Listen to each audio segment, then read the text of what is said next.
I'm going to talk about ice patch archaeology and the fascinating story of how glaciers play a crucial role in human culture. As thousands of organic artifacts emerge from patches of melting ice in mountain ranges around the world, archaeologists are in a race against time to find them before they disappear forever.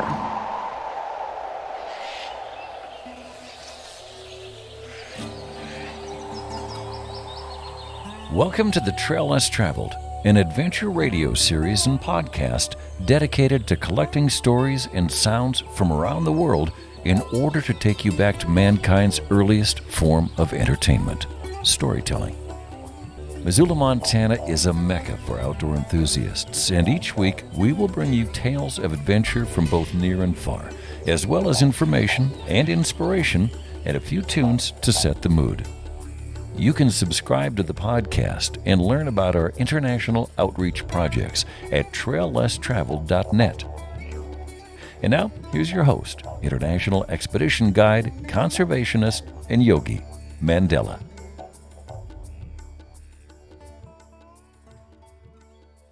Today, The Trail Less Traveled is being recorded with Lisa Baril. She is a wildlife biologist and science writer. She has spent the last 20 plus years in the Yellowstone area. She worked mainly as an ornithologist in Yellowstone National Park, studying raptors and songbirds. But around 2011, she transitioned to science writing, and her book came out in September of 2024. It's called The Age of Melt: What Glaciers, Ice Mummies, and Ancient Artifacts Teach Us About Climate, Culture, and a Future Without Ice. Lisa, thank you so much for making the time to join me on The Trail Less Traveled. It's great to be with you. Thank you for having me. And thank you so much for the signed copy of your book. It's going to be one of my new prized possessions. Of course. You're welcome. Well, the other evening, Lisa gave a presentation for the community of Gardner, and I went to that presentation, and she was kind enough to agree to do an interview. So during this episode, you're going to hear some of what she shared that evening. But first, I'd like to step back to your early childhood.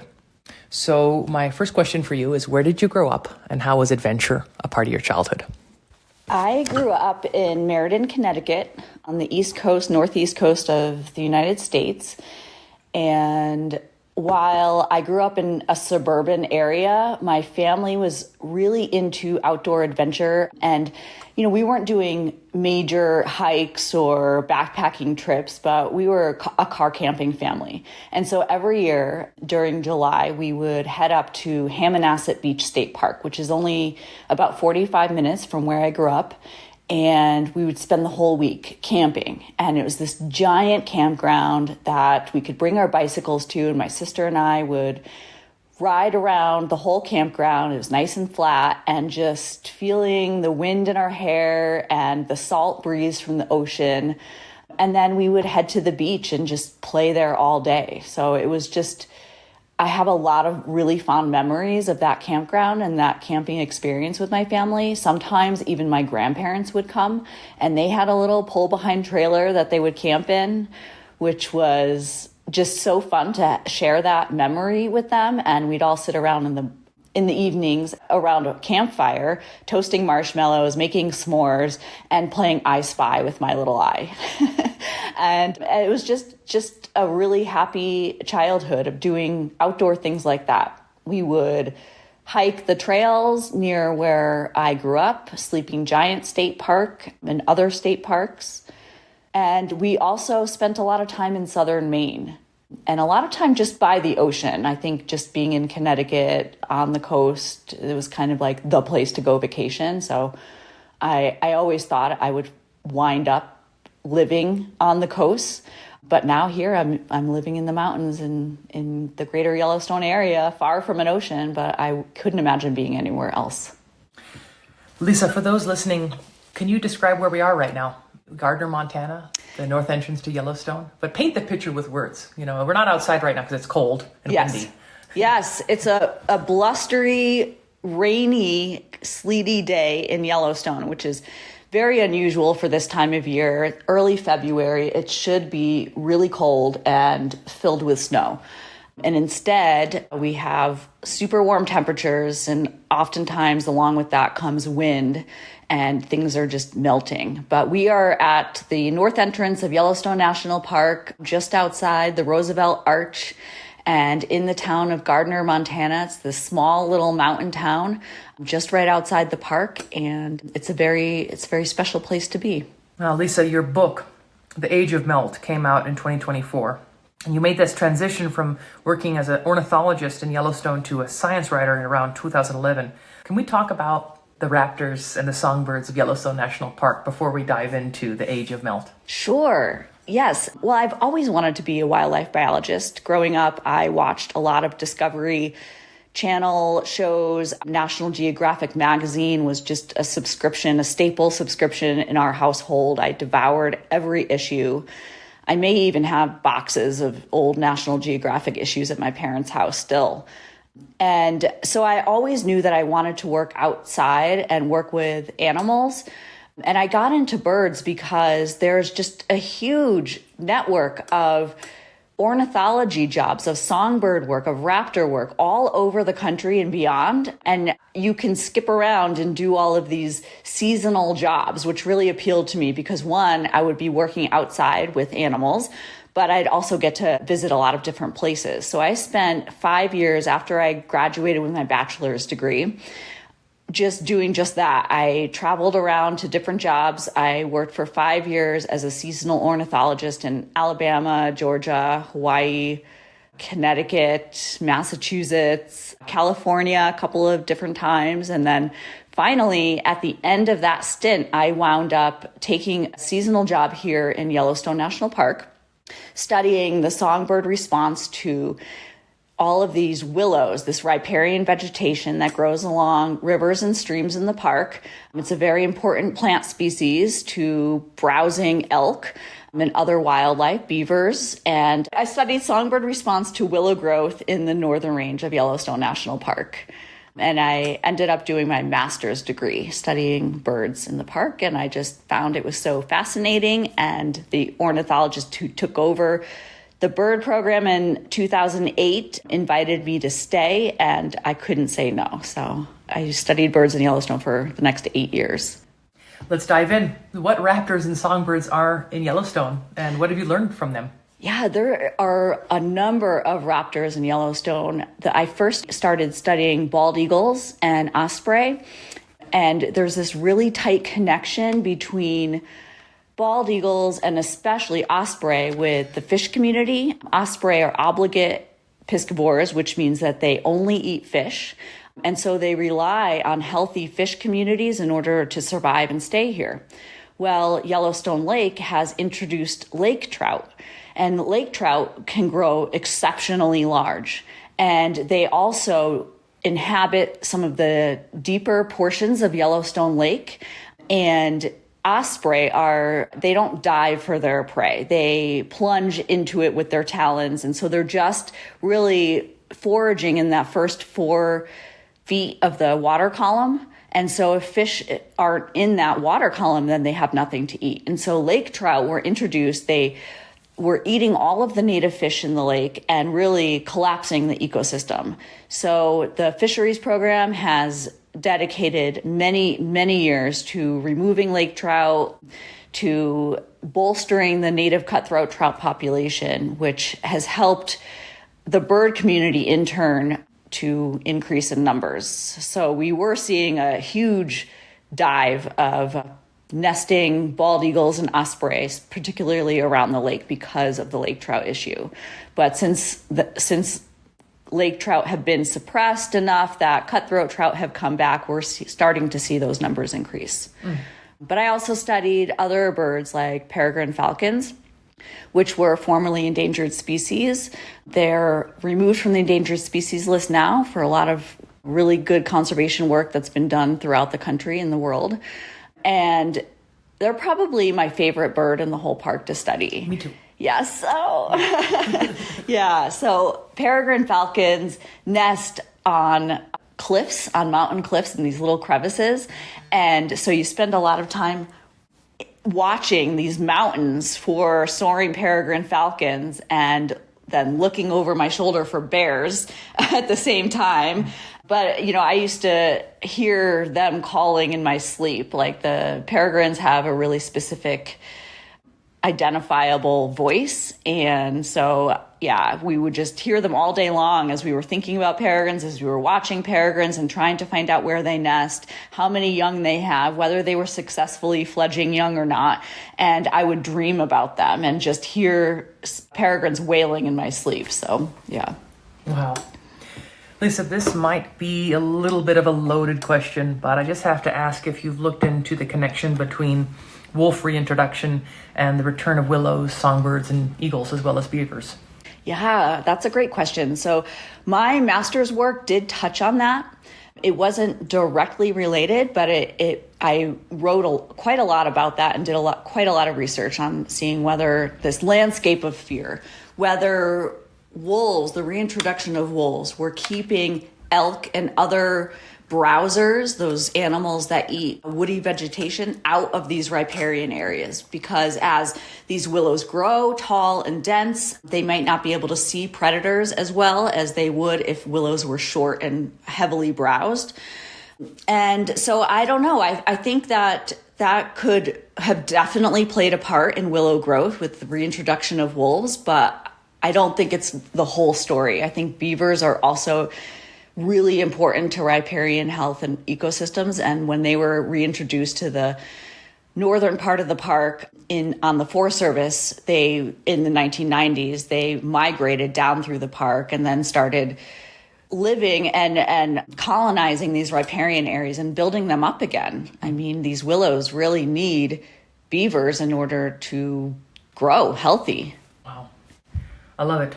That's the voice of Lisa Baril. She's a wildlife biologist and science writer. We're talking a little bit about 20 plus years of work in Yellowstone National Park as an ornithologist, mainly studying raptors and songbirds. Lisa, I have a passion for dinosaurs, and I'm wondering if we could just talk for a moment about the evolution of raptors. We used to get bird reports from visitors in the park who would see see birds that they submitted as pterodactyls, as dinosaurs, and they were actually sandhill cranes.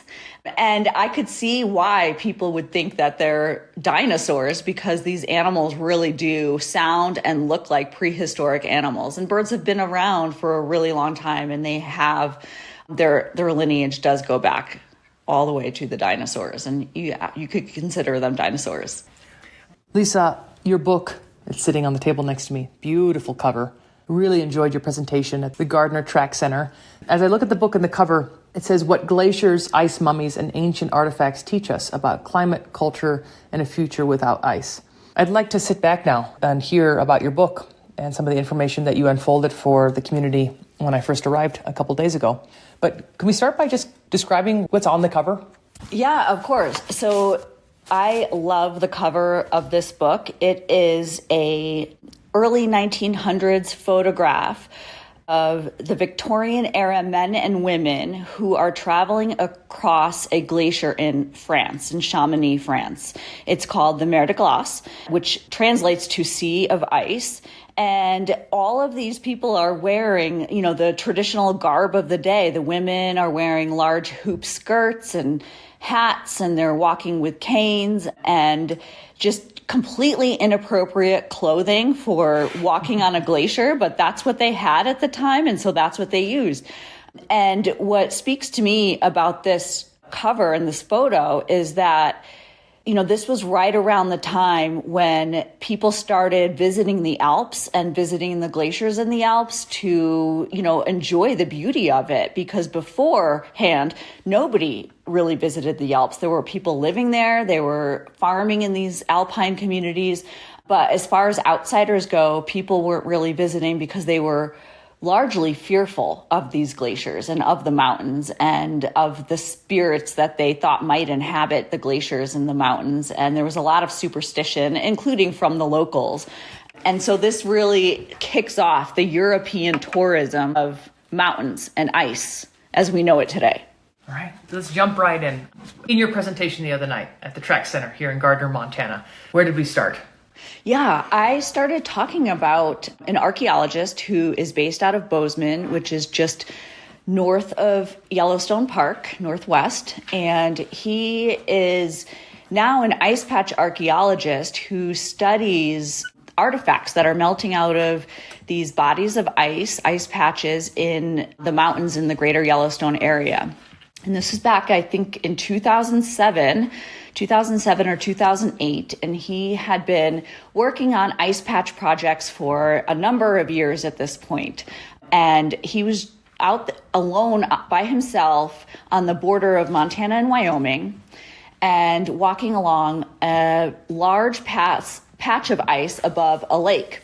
And he saw a Doritos bag and just other evidence that people had recently been there. And so he knew that people had been visiting this ice patch. But what he didn't know is that it had been used for the last 10,300 years, because he had found a stick that was poking out of the snow. And he thought, well, what is this object? So he picks up this stick, and it's something that you or I wouldn't look at and think, wow, must be an ancient artifact that someone made thousands of years ago. This is just a broken stick. But he was well above tree line, where there aren't pieces of wood. So someone must have brought it there. So he knew at least that much. And as he looked at the stick, he could tell that it had been carved and made by human hands. When he wasn't so sure. So he sent a sample of the wood off to a lab to get it radiocarbon dated, and it came back as a 10,300-year-old hunting tool called an Atlatl. This hunting tool was used by native hunters for hundreds, maybe thousands of years before the bow and arrow. The Atlatl was used after the spear. And so a spear, if you think of a spear as just a long piece of wood with the business end being a stone point, or in later times a metal point, and the user just holds it over their head, high over their head, and throws it. And so they're just able to throw it for as long as the leverage of their arm allows. So if you think about how far you can throw an object, that's approximately how far ancient hunters would throw a spear. With the addition of a throwing board, which is a flat piece of wood with a little notch carved in one end, and the butt end of the throwing dart fits into that notch. And what it does is increase the leverage of the user's arm so that they can throw the business end, the spear point, farther and faster than using their arm alone. And so you think about the advantage that would give a hunter over a spear is that they don't necessarily want to get close to the animals that they're hunting, especially Pleistocene animals. And we're talking about woolly mammoths and, just some of the really large, huge animals that once lived across this landscape. You want to give them distance. So having a tool that allows hunters to be a little bit more removed, super helpful. And still, still very difficult, and they had to get reasonably close because it only goes so far. But it really helped to improve their hunting success. There's some, debate among archaeologists and anthropologists about where the Atlatl was invented, whether it was invented in multiple places at similar times, or whether it was invented in one place and traveled culturally throughout the world. I think the oldest one was found in a cave in France, and that's about 17,500 years old. But whether it came from that area or not, I don't think anybody knows the answer to that. That's the voice of Lisa Baril. She is the author of The Age of Melt. I learned many things during your presentation the other day, but one of the things I learned was the difference between glaciers and ice patches. Yeah, so the major distinction here for ice patch archaeology is that these artifacts are not melting out of glaciers. They are melting out of these separate bodies of ice that are very much distinct and their own thing, separate from glaciers, and they're called ice patches. And so the main differences between a glacier and an ice patch is that glaciers move. So if you think of glaciers like a conveyor belt, they start up high on a mountain, and owing to pressure and their own weight and gravity, as snow and ice accumulate and gets compacted into glacial ice, it moves down the mountain and flows to a lower elevation area where in summer, some of that ice melts. So as the glacier moves down the mountain, it is crushing anything that gets embedded within the ice. So if there were people that had walked across the glaciers like they did in Chamonix in the early 1900s. Anything that would have fallen into the glacier, whether it be a shoe or their hat, would have been carried down the mountain and on the way kind of absorbed in the ice. So they would get crushed on the ice as it moved down the mountain. Ice patches, on the other hand, are much smaller and they occur on shallower slopes. So they never accumulate enough ice and snow to flow under their own weight and gravity. That means that they're stable, which means anything that falls on top of an ice patch gets covered with fresh snow and embedded into the ice exactly as it was deposited, whether it be 50 years ago or 10,000 years ago. The other thing about glaciers that make them unsuitable for ice patch artifacts is that because they act like a conveyor belt where the snow accumulates high up on the mountain, flows down the mountain, and it melts, that ice is constantly being renewed, which means that the glacial ice is only about 500 years old. So you're not going to find anything in a glacier, melting out of a glacier, that's more than about 500 years old. Whereas ice patches, because they're not moving and just accumulating snow, you can find artifacts that, as long as the ice patch has been there, you can find artifacts as old as the ice itself. Let's dive into some of the species that have been found within some of these ice patches. Yeah, I just want to talk just a little bit about why humans were drawn to the ice. So archaeologists for a really long time thought that people weren't really drawn to mountain environments, that there wasn't this whole subsistence lifestyle in mountains, and nothing could be further from the truth. But, you could see why archaeologists felt that way, because mountain environments are really harsh. There is very little soil development. So any soils that do develop are often thin and highly erodible. Mountains are constantly flushing materials down into river valleys below. So while, there might have been lots of people using the mountains, the evidence of people in mountains was really sparse. Where archaeologists found evidence of people living or hunting in mountain environments is really in cave environments. And they would find bits of charcoal, some bones, maybe some hunting tools, but, nothing really, I think, that would draw a whole cadre of archaeologists to go and focus on mountain environments. It wasn't until the ice patches, these bodies of ice that exist year after year in mountain environments around the world, began melting and revealing this human relationship to mountain environments that was previously unknown. And part of the reason why people were drawn to these ice patches was because animals that they like to hunt were loafing on these ice patches. And they would, like reindeer, for example, in Scandinavia, and in North America, we call them caribou, but they're the same species, would seek refuge on these large patches of ice during hot summer months. They would use them to cool off, but also to escape botflies and biting insects. As you can imagine, in the far north, biting insects are really horrible during the summer months. And so any animals would want to seek refuge from that. And hunters knew this. And so they would use that habit to their advantage by sneaking up on these reindeer or caribou and harvesting them right off the ice. But oftentimes, because hunting is difficult, they would miss their mark. And every time they missed their mark, an arrow or a spear, whatever tools they were hunting with, would become embedded in the snow patch. And so every arrow that melts out of an ice patch signifies a missed opportunity of a hunter who attempted to harvest a caribou. Bison in the greater Yellowstone area, bison, bighorn sheep also use ice patches. So in Norway, there's a really unique hunting tradition that was discovered there between ice patches, people, and reindeer.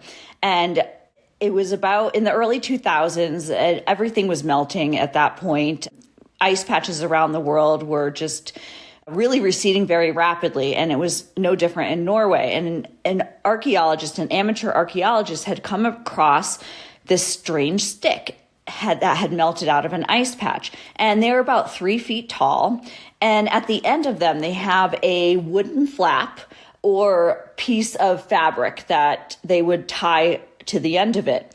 And what they discovered is that hunters would use these sticks, they called scaring sticks, and they would make drive lines in the ice patch and around the ice patch to sort of scare caribou and reindeer towards hunters where they could harvest them, because reindeer aren't used to seeing things that are moving above the ground surface, because, you know, these ice patches are above tree line. And so they're not used to seeing things waving in the wind. And they could use those scaring sticks to drive reindeer toward hunters who were waiting behind stone blinds for the caribou or reindeer to pass by, and then they would harvest them. I think in really big numbers too. Wow.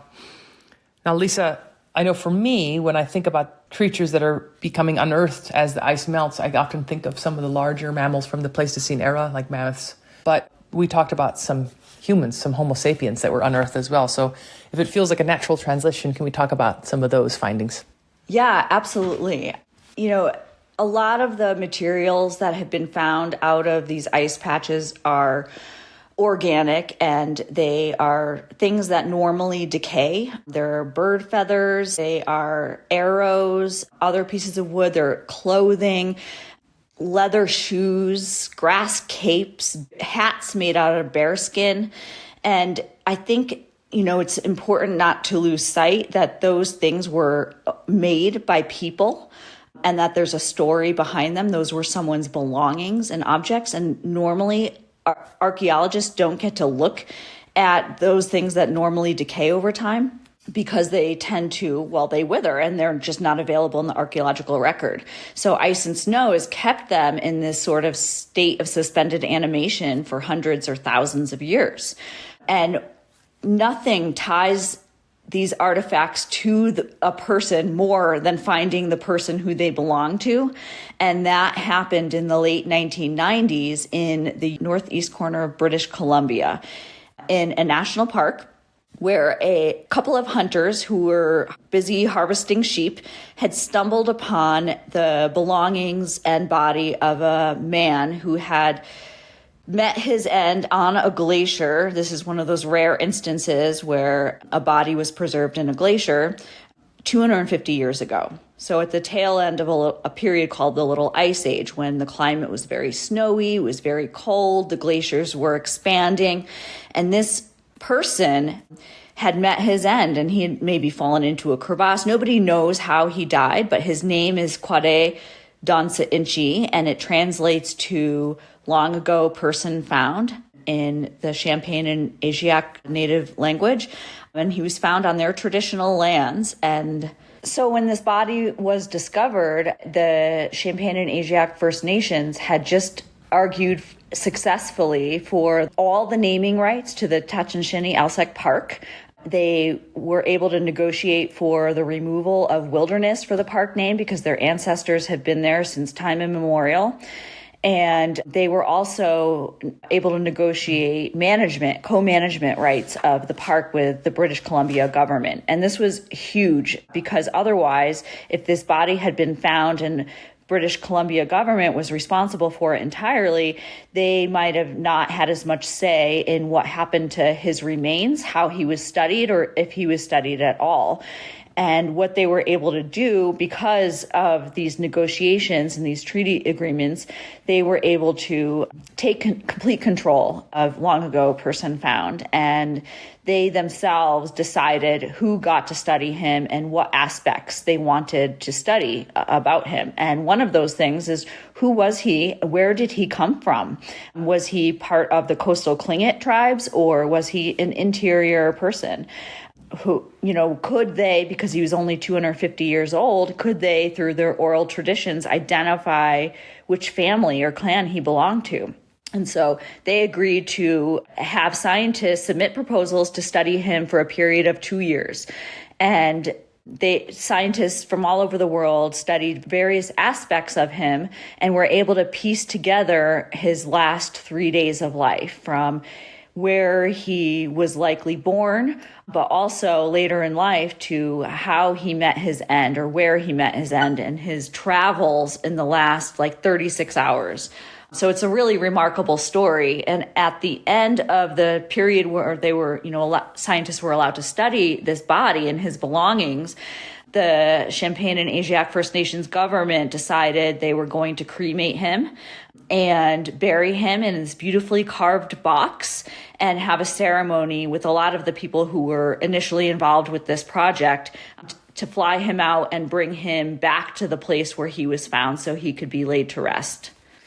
So the first ice patch body, there's only been 2 ever found, was discovered by a pair of hikers in 1991. So this couple was hiking through Italy up to the Austrian side, and they had summited an 11,500 foot peak. It was off trail hiking, and they were making their way back down the mountain and trying to find the trail. And there are all these trail markers up there because they're well above tree line. And so there's these posts that have been put into the ground to kind of guide hikers back to the trail.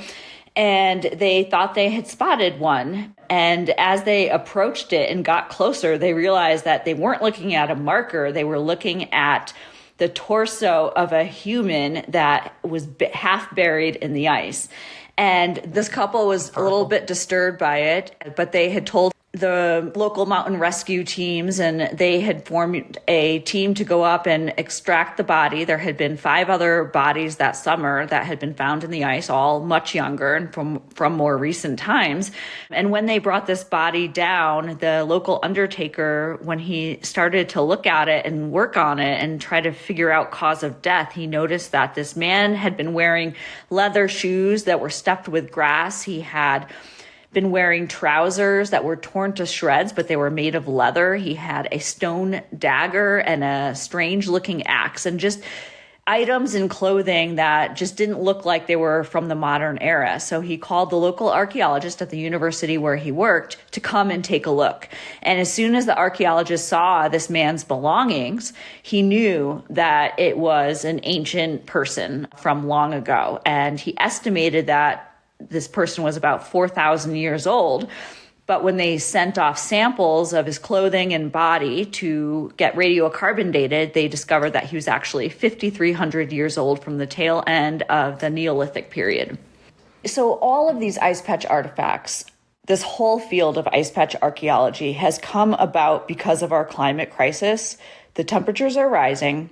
The ice is melting. That is not debatable. We can see it with our own eyes. We see it in repeat photographs. We see it by visiting places in Alaska, glaciers in Alaska, or anywhere you live in the world, by noticing just how much warmer our winters are getting, how much less ice there is in the mountain environments than there ever used to be. And it's revealing this whole connection between people, the ice and snow, and mountain environments since the end of the last ice age, which I think is really incredible. It's an incredible story of humans in these so-called wilderness areas that we tend to think of as too harsh for people to really live in or spend a lot of time in. But people were thriving in these areas. They were hunting animals. They were gathering plants and collecting berries. They were camping at these areas. They were harvesting minerals and later on metals. So these mountain environments are really an important part of our human story that hasn't been told until ice patch archaeology came about in the early 1990s.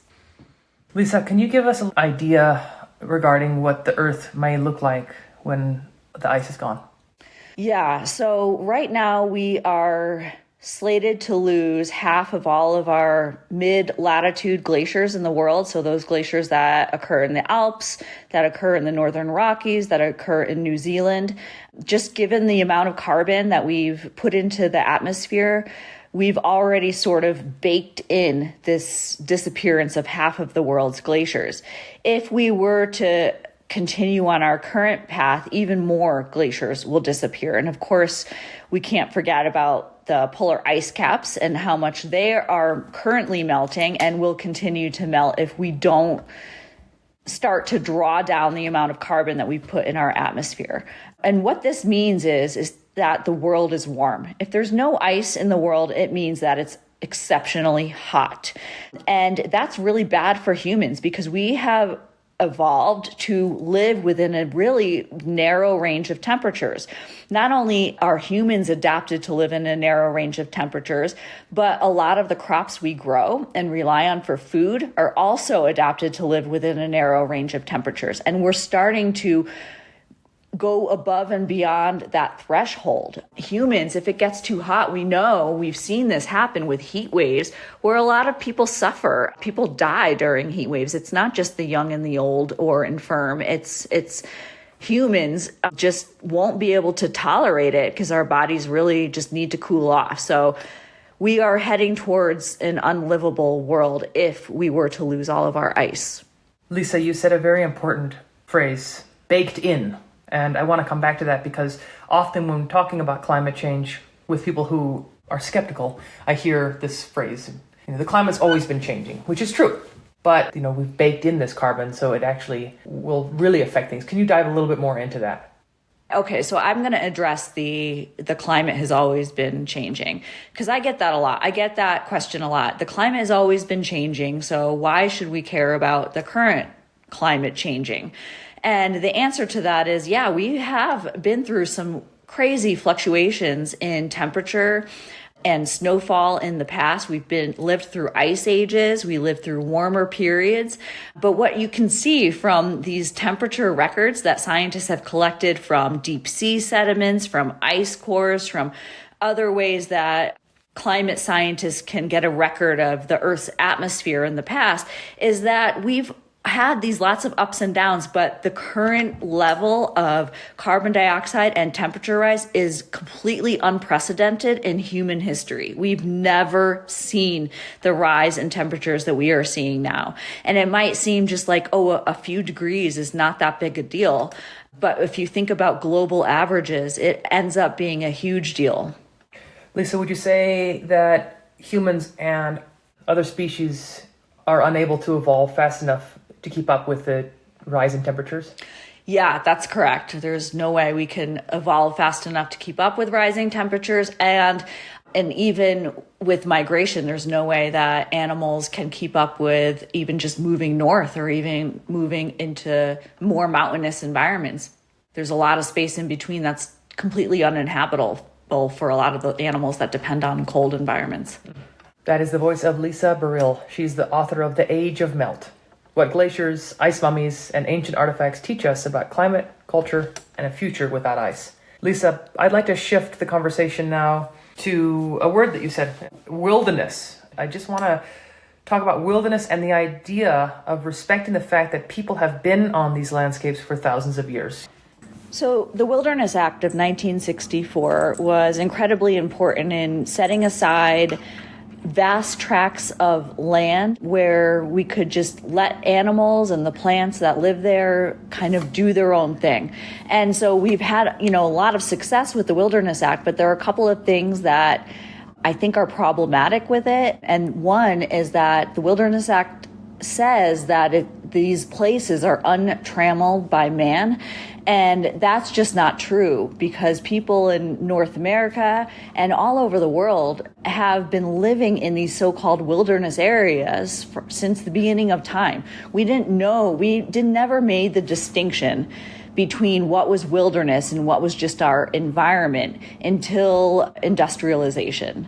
And so before that time, it was just the world we lived in. And so these lands that are now set aside as wilderness areas have a lot of human history throughout them. And here in North America, that history is all indigenous history. This is their homeland. And then the second problem with wilderness is that we are not influencing those landscapes. And we know that while we don't have roads through wilderness areas, there are no hotels, people are just, walking through them, not using motorized vehicles, but we are still having an effect on these areas because we are, changing the climate and changing the Earth's ecosystems, which has cascading effects and touches all corners of the world, whether you call them wilderness areas or a city park. Beautiful. Lisa, let's end your show with 3 bits of advice that you might like to share with whoever's listening out there. My first piece of advice is to get outside as much as you can. And I would say every single day.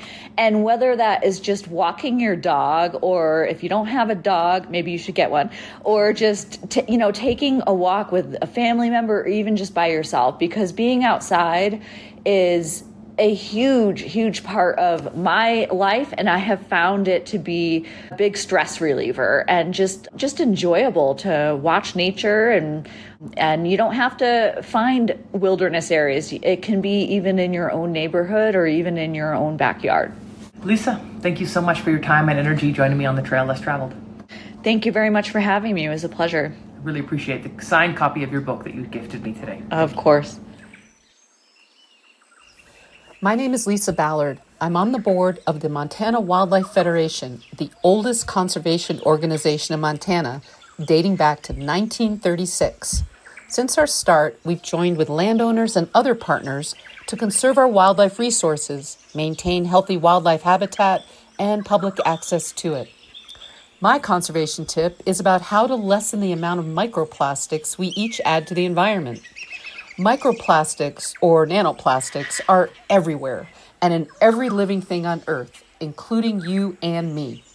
They enter living creatures through food, respiration, or contact with skin and cause excess inflammation and organ damage and disrupt cellular function and immune response. Simple things like reusing bags at the grocery store, drinking from a reusable water bottle, and keeping metal utensils in your car instead of grabbing plastic ones at a fast food restaurant are easy ways to lessen your plastic waste. And recycle as much plastic as you can. If we each reduce our plastic use, it will keep our wildlife and ourselves healthier. For more information and to become a member of the Montana Wildlife Federation, visit montanawildlife.org. That's montanawildlife.org.